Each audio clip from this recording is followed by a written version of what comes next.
Menjelang tahun baru, pedagang trompet mulai bermunculan menghiasi pinggiran jalan. Salah satunya di Jalan Yosudarso, Kecamatan Lubuk Linggau Barat 2, Kota Lubuk Linggau. Menjelang tahun baru, pedagang trompet sudah tampak ramai yang berjualan di Jalan Yosudarso, Kelurahan Majapahit, Kecamatan Lubuk Linggau Timur 1, Kota Lubuk Linggau. Sejumlah pedagang menawarkan dagangannya di pinggir Jalan Majapahit sejak pagi hingga malam hari. Untuk harga trompet khas tahun baru ini dijual dengan harga yang bervariasi, mulai dari Rp10.000 hingga Rp50.000, tergantung jenis trompetnya.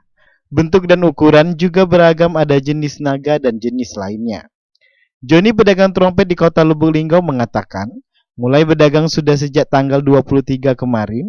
Antusias pembeli trompet saat ini alhamdulillah bisa terjual setiap harinya. Untuk jenis trompet yang dijual, trompet naga dan trompet biasa. Berjualan ini sejak kapan, Kak? Kalau berjualan ini setiap tahun lah. Setiap tahun, setiap memasuki Natal tahun baru tuh. Ya, setiap tahun baru tuh jualan terus. Untuk di sini ini baru berapa hari ini?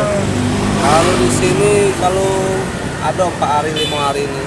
Ini Ge sampai tahun baru tetap Ya, mana? sampai malam tahun baru. Kadang habis tahun baru tuh kan masih jualan, mana Iya. masih harus iso tuh kan. Iya, Kak.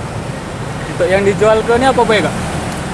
Kembang api, mercon, trompet, macam-macam trompet lah. Untuk harga dari berapa ke berapa, Kak? Kalau harga itu kalau yang biasa itu 15, 25, 35, macam-macam lah harganya tuh. Iya. M. Dani Rahmadi, Silampari TV melaporkan.